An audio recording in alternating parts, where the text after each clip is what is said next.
Another method of separation is sublimation. Now, when do we use sublimation?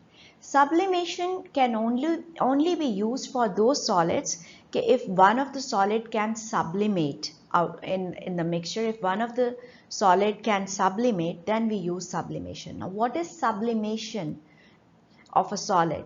When a solid on heating changes directly into gas, it is called sublimation. Only the volatile solids can sublimate. Those solids which have simple covalent bonding, like iodine, solid iodine can sublimate, ठीक है, camphor can sublimate, naphthalene can sublimate. So normally simple covalent substances can sublimate. They have low boiling point. So if your mixture contains a sublimatable substance, a substance that changes on heating from solid to gas directly, then you can use sublimation. And sublimation can be done on a solid mixture. So if you have a mixture of, suppose, sand and iodine, and you want to obtain, if you have an impure sample of iodine and you want to make pure iodine crystals, then you can use sublimation, because iodine can sublimate. So how will we do it? We will use an evaporating dish in this and a funnel, and the mouth of the funnel is blocked by a cotton wool ताकि आपके vapors escape ना कर जाएं, ठीक है? So the mouth of the funnel should be blocked with cotton wool, otherwise आपका सारे vapors escape भी कर सकते हैं. We want to retain these vapors. So what happens? आपका when you heat it, the sand पे तो कोई फर्क नहीं पड़ेगा. It cannot sublimate. It has a very high melting boiling points. So what will happen? Iodine will change into vapors directly from solid state. You will see purple vapors rising. Now these vapors, when they reach the upper portion of the funnel, which are relatively cooler, you know vapors की property होती है, whenever they strike a surface which is whose temperature is less than their boiling point, they condense. So the vapors condense into iodine crystals in the upper portion of the funnel, and you obtain the iodine crystals. After some time, the whole iodine will be shifted from the evaporating dish to the upper part of the funnel, and you can scratch these crystals from there. So you don't need any solvent in this technique. बहुत easy technique होती है, but it is only applicable if your mixture contain a sublimatable substance. और ये याद रखो कि sublimation के लिए you don't add any solvent. ये आप solid mixture की करते हो, okay? So you can do sublimation से आप iodine को purify कर सकते हो, naphthalene, camphor, any such substances जो कि sublimate करते हैं. So key points to remember so far, two solids can be separated by using a suitable solvent. If one of the solid is insoluble in that solvent, it can be removed by filtration. The other solute which is soluble in the solvent can be separated either by evaporation or crystallization, depending on its heat stability and water of crystallization. Sublimation is used to separate only those solids from the mixture which can sublimate on heating, yani which can change from solid state to gas state directly. Magnetic separation can be used for those mixtures जिनमें कोई magnetable substance होता है, like iron का mixture है, तो you can separate iron from other substances through a magnet. Another question related to separation techniques which we have studied so far. Okay, if we have a sample of sodium nitrate contaminated with lead to sulfate, how will we separate these two? Now they are giving you a hint that sodium nitrate is soluble in water and lead to sulfate is not. Now, even if they don't mention it, you have studied the solubility of the salts, and you know there are 5 sulfates which are insoluble, and lead to sulfate is one of those. So you should know lead to sulfate is insoluble and all metal nitrates are soluble, so ये तो soluble होगा. So now we know the difference between these two salts. Now we can choose a suitable reagent जिसमें एक soluble है, एक insoluble है. Yes, water. So first step क्या होगा हमारा? We will dissolve the mixture in water, sodium nitrate will dissolve, whereas lead 2 sulfate will remain insoluble. Then next step will be filtration to separate residue lead 2 sulfate as residue, which is insoluble. It's left on the filter paper. We can wash it with cold water to remove impurities and dry it. So we'll obtain a solid sample of lead 2 sulfate. Now the filtrate contains sodium nitrate solution. In order to make sodium nitrate crystals from this solution, we have to do crystallization. We'll heat the solution to filtrate to make it saturated. Allow the hot saturated solution to cool to form crystals. Pour the crystals on filter paper. Wash with cold distilled water and dry between the folds of filter paper. So we can plan our experiment for different kinds of mixtures. Now we'll learn a new technique, that is simple distillation. So far we were separating mixtures of solids. We were separating solutes from the mixtures. Distillation is a technique in which we obtain pure solvent from the mixture. Crystallization and evaporation में the solvent was lost in the form of vapors. But distillation में the solvent is vaporized and then vapors are condensed to convert into liquid solvent, pure solvent. So whenever you need to obtain solvent from the mixture, you use this technique, distillation. There is a common error the students make कि वो कहते हैं how will you obtain water from sea water, तो वो उसके लिए desalination या evaporation बताना शुरू कर देते हैं. बेटा evaporation, desalination में you obtain salts, you don't obtain water. Water obtain करने के लिए you will have to do distillation of sea water. Now distillation apparatus is very important. Which apparatus you will need for this experiment? This is very important.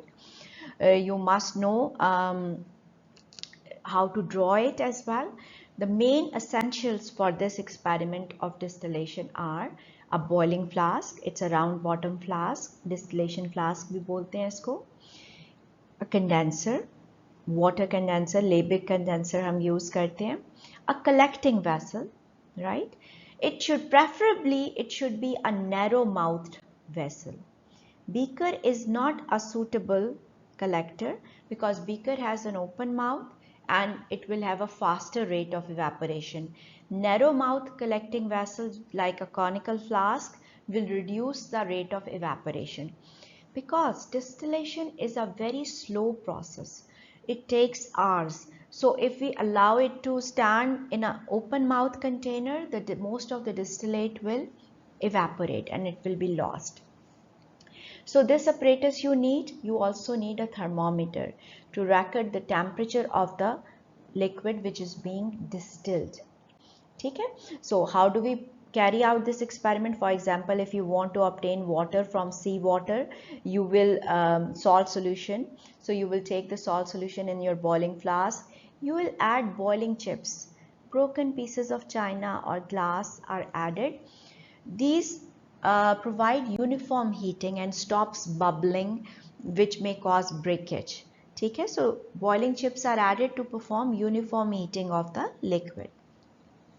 What happens that as the solution is heated, the liquid evaporates into vapors. The vapors rise up and they condense in the upper part of the flask and fall back into your liquid solution. When the thermometer temperature will rise. When the temperature reaches 100 degrees Celsius, now this is the boiling point of the water. So at this temperature, the water vapors will not condense. At this temperature, the water vapors will move to the only opening which is available, that is your condenser, and they'll start entering the condenser. Now in condenser, condenser is a two-layered tube. In the outer jacket, we have cold water running, and in the inner jacket, the vapors go down. The vapors are moving down and the water is moving up. The cold water is always entered from the lower end of the condenser to ensure maximum cooling. There is always opposite current of vapors and the water. So if vapors are condensing here, they are moving down, then the water should go up. Hot water comes out. Hot क्यों कह रहे हैं? Because it absorbs the heat from the vapors. So vapors are cooled by the condenser. They change from the gas state to liquid state, and the liquid is collected in this collecting vessel or the flask, conical flask, which is more suitable than the beaker. All the impurities and solid impurities, soluble solid impurities and the salt are left behind in the distillation flask. Slowly and gradually the whole water will be obtained as distillate. And as long as the distillation of water is happening, the temperature of thermometer will be fixed at 100 degrees Celsius. Remember this. When the temperature changes, this shows the distillation is complete. So please practice this diagram. This is very important. Here is a video to represent distillation process. We'll be doing distillation of salt water, just like desalination. Let's see.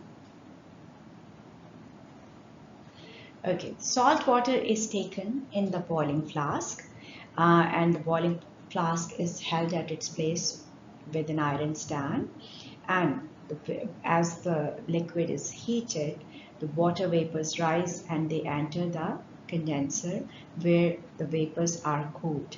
Now, one thing missing in this diagram is thermometer. We should have a thermometer near the mouth of the condenser so that it can record the temperature of the vapors leaving for the condenser. As long as the water vapors are being distilled, what will happen? The temperature will remain fixed at 100 degrees Celsius, giving us the boiling point of water vapors. Gradually, the water vapors will enter the condenser, and condenser will cool down the water vapors into liquid water, which will be collected in a beaker or in a conical flask, and the salt will be left behind in the boiling flask. So by this process of distillation, we can separate the solvent from the solution. Thank you. Few important points related to distillation apparatus. Thermometer. Now, thermometer should always be placed near the opening of the condenser, in the neck of the flask. It should never be dipped in the solution because thermometer has to record the boiling point of the distillate. It should not record the boiling point of the solution, which is impure. So it's very important. This is one of the error they make in the diagram, जो आपने point out करनी होती है कि thermometer ना बहुत नीचे होना चाहिए ना ऊपर होना चाहिए. The bulb of the thermometer should be in the line of the opening of the condenser, and there should be an airtight stopper at the mouth of the flask. If you won't draw this stopper, this shaded stopper, the vapors will escape and nothing will be collected in the distillation in the distillate flask receiver. So remember to draw this airtight stopper. Remember to keep the bulb of the thermometer near the opening of the condenser. Another thing, condenser is a slanting tube, as I have explained you before. Double jacket hoti hai, outer jacket mein the cold water is running to cool the vapors. We always maintain an opposite current of vapors and water, cold water. The cold water enters through the lower end and leaves through the outer end, upper end. ये बहुत important है. ये भी एक common error है. Sometimes in the diagram they reverse these openings, mean water out नीचे कर देते हैं, water in ऊपर कर देते हैं. That is a mistake. You have to correct that. कि reverse the water in and water out. आप उसको लिखते हो. And this is done to ensure maximum cooling. Receiver. Sometimes your distillate is very volatile. It can evaporate easily. So then you can keep your distillate flask in ice so that it doesn't, the distillate, hot distillate which is coming from the condenser should not evaporate quickly. And we always use a narrow mouth container for receiver flask, like a conical flask. Another thing to remember and another common error in the apparatus is sometimes वो receiver flask को air tight कर देते हैं. The receiver flask should never be airtight.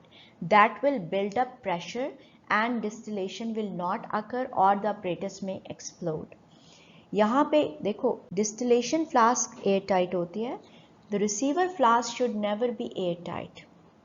ठीक है? That will build up pressure in the distillation apparatus and distillation won't occur. Boiling सही तरह से नहीं होगी. ठीक है? क्योंकि outside pressure change कर जाएगा. Another technique which we use to separate mixture of liquids is separating funnel. Now so far we were separating either solid from the mixture or liquid from a mixture of solid and liquid. Now this technique is for the mixture of two or more liquids. If you have a mixture of two or more liquids, then first you will see whether these liquids are soluble or insoluble. Liquids के लिए हम term use करते हैं miscible or immiscible. The liquids which dissolve into one another, mix thoroughly, are called miscible liquids, like alcohol and water. They completely dissolve into one another. But the liquids which do not dissolve into one another are called immiscible liquids, like oil and water, like petrol and water. ठीक है? Mostly organic solvents and water don't mix apart from ethanol, alcohol. So if your liquid mixture is consists of immiscible liquids, the liquids that do not dissolve, then we can use a very easy technique known as separating funnel. Now separating funnel has a tap, as you can see at the lower end. Conical shaped funnel होती है. We fill the solution, the mixture, in the funnel and we allow it to stand. Now this method depends on the difference in the densities of the two liquids. Remember, difference in the densities of the liquids. Her technique का कोई ना कोई point होता है जिस पे वो depend करती है. So separating funnel depends on the difference in the densities of the liquid. So the liquid which is denser will settle at the bottom, whereas the liquid which is less dense will float above it. So let's apply this technique to our mixture, actual mixture. Suppose we have to separate a mixture of oil and water. Now oil, as you know, has lower density than water. It floats above water. So what will you do? You will fix your separating funnel in a stand so that it doesn't move. It's stationary. You close the tap and you fill from the upper end, from its mouth, you fill the mixture in it, mixture of oil and water. And you have to allow it to stand for some time, because both liquids have to separate according to their densities. The water will form a lower layer as it is denser. Oil will float above water. So after some time, when both the layers are clearly separated, now gently place a beaker below the funnel, separating funnel, and open the tap and drain out water. Leave only a little amount of water in the funnel because उसमें oil mixed होगा. Before draining that layer of water, close the funnel tap, and then remove that layer and waste it, discard it. Now what is left in the funnel? Oil, and we have separated the water from oil, pure water from oil. So by this, two immiscible liquids can be separated. So this method can only be used if both liquids are immiscible and they have different densities, right?